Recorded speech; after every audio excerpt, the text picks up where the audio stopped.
Hi there, I'm Java Jim with First Line Equipment, and welcome to our YouTube channel. Hopefully this is not the first video you're watching, because we got plenty for you. Anyways, we've been selling VBM Espresso machines since 2006, and these machines have been phenomenal. Sometimes we're even just seeing them come in last year or this year for the first time for repair, because they make really good espresso machines. However, sometimes we get a little complaint that the water tank inside the machine, it shuts off because there's a micro switch underneath this plate under there, and sometimes the water level will shut off at the 1/3 or 1/2 level. That's actually by design. It's not a mistake by VBM to do that, and the reason is because this hose, sometimes if it's not inserted all the way to the bottom, you can run out of water inside the machine, not in the tank but inside. Or some customers, and actually a lot of customers, will take off this particle filter and add a water softener, V725, that we currently sell on our website. The code can change in the future. But when you add that water softener, if you drop the water level to where it's just like a 1/2 inch to 1 inch from the bottom, and the water level is laying on its side, it's going to suck in air into your machine. And when that happens, it's going to keep on trying to pull water. You could damage the pump, damage the heating element. So by design, depending on if it's a junior or a super or a dual boiler, the water level may cut off the machine at the 1/3 or 1/2 mark, okay? I am going to show you this adjustment, how to make it on the espresso machines by VBM. However, you do run the risk of burning out the heating element, and we will know when you do that by the picture or the looks of the heating element. So again, this is at your own risk. If you put a water softener in there, you need to bring the level back up. If you're not putting a water softener in the tank, then I would say okay. So agreed? Thank you. First step to get involved here is we need to take off the panel. The side panel could be held in by flathead screws or Phillips head screws. So we'll take that off real quick. And this is the beauty about VBM.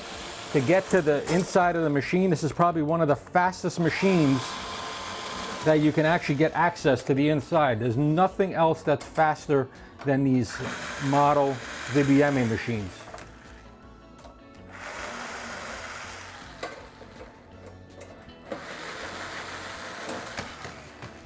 Okay, and more than likely you could do it faster than me.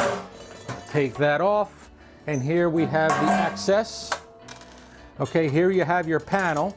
Now, on some dual boilers and plumbable, you have a screw that can hold this in, so when you're plumbing it in. But inside here, there is a holding nut.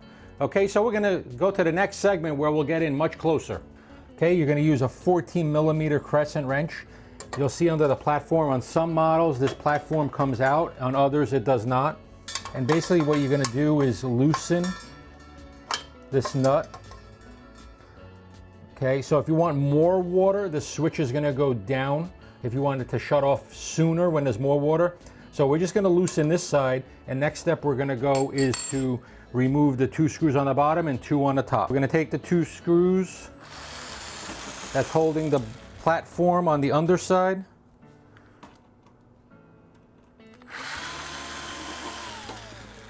Some models you won't have to do this because you'll be able to access the switch. Okay, we'll turn the unit over. Take the 2 screws here. Make sure to note where the screws go, because these are typically all different sizes from sides, top, and bottom.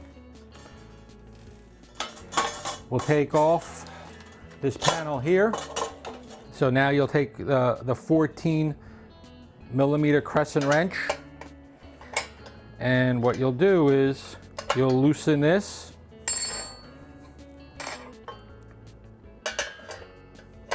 and do a couple turns on the holding nut that's here.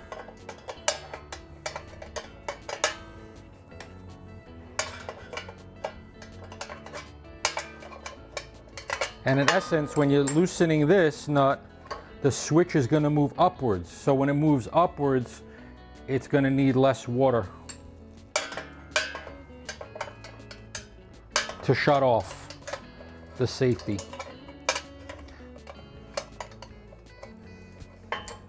Okay, so if I turn it around to the other side,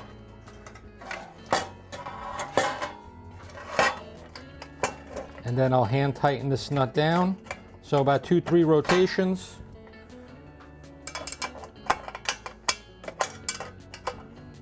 And hand tighten it. And just make sure the switch stays in parallel with the wall back here when you're tightening on the outer end.